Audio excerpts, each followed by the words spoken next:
Hi guys, this is Sherry. Welcome back to Sherry Makes Sense. And in this video, I wanted to talk about my spending triggers. So for the past, since the summertime, I think our routine, especially my routine as far as our budget goes, just completely was thrown off with the summer and our vacation. And I'm not blaming anyone. It was me and losing control of, meal planning and how we were spending our money. I think when we had the vacation money to spend, because it was such a big chunk, I think it was like $400, and it was just allocated to anything vacation related or even summertime related. I think that's where our mindset, or my mindset, kind of lost control of our budget. And so I was just thinking about what is it exactly that throws off our spending and our budgets. What are my spending triggers? What sets me off? And then maybe this could help you too to realize what you can do to help prevent that. So a little bit of history first as far as my spending and saving is concerned.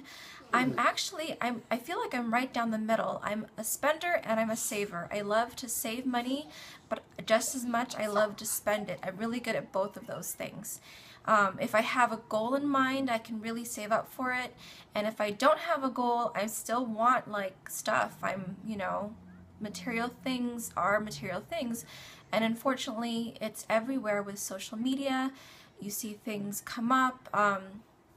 One of the most recent things I wasn't able to buy because I didn't budget for it was Rachel Cruz's new book, Love Your Life, Not Theirs. And I just kept putting it off. I wasn't putting money aside, and that was completely on me, and I lost out on that deal. So as far as my spending history, sorry, a little off topic, but my spending history, I remember the very first time I opened up a line of credit through Target. That was the very first credit card that I opened through a store. I think I had a debit card just through my regular bank, but as far as like starting an actual line of credit, that was my first store, and I was hooked. I was just right out of high school. We had just moved from our old house to a new house, and everything was completely changing. And I think with all the changes, as much as I wanted things to change, it was also such a big shock for me. All my friends were going away to school. I stayed home and went to a private school that was within driving distance, but just everything was changing for me. And so I found solace in going shopping. I would go to Target and just buy things here and there. And I think I started with like maybe $500 as my line of credit, and it slowly increased. So that definitely, that wasn't a good way to start spending, but it happens. Everyone, starts somewhere.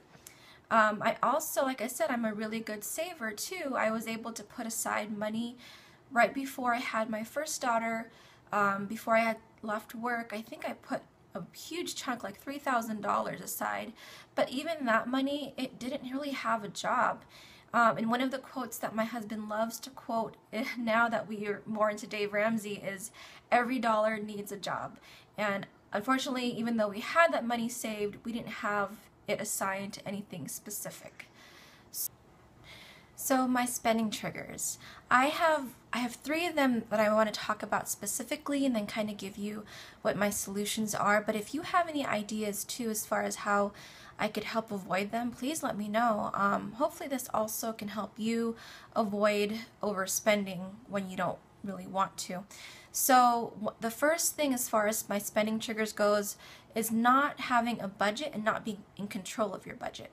So I have a budget, but in the past, I would always be checking my budget, constantly looking at it, seeing what we need to add to it, take away from it.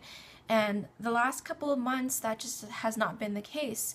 I do realize that with me being about 35 weeks pregnant, I'm a little bit more tired, and so that's just not as big of a priority. It's still there, but I don't have the energy as much as I did in the beginning. So not being in control of your budget for whatever reason it is and losing control of it, you just have to find a way to keep on top of it.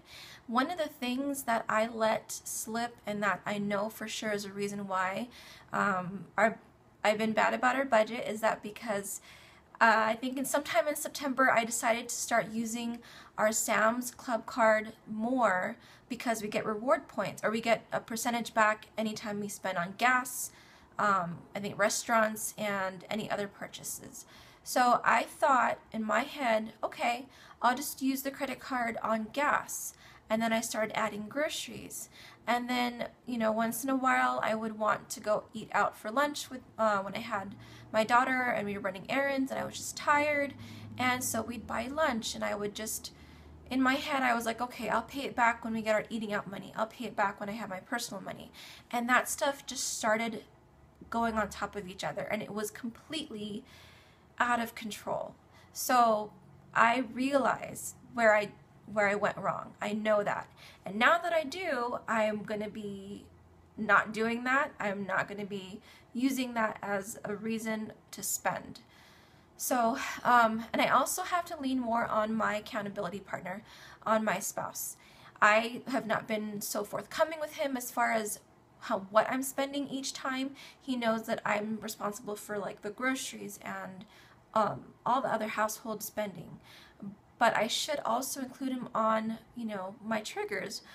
When I want something that I really shouldn't spend on, he's really good about telling me, do you really need that? But if I don't tell him, he can't tell me no. So making sure to include your accountability partner, that's something that I need to work on. The second spending trigger that I have is I'm a really sensitive person. There have been times where, you know, I'd even say I'd been pretty depressed. And it could be anything, you know, someone saying the wrong thing to me, or saying it with attitude, or just being really mean, and I feel like they gave me a dirty look.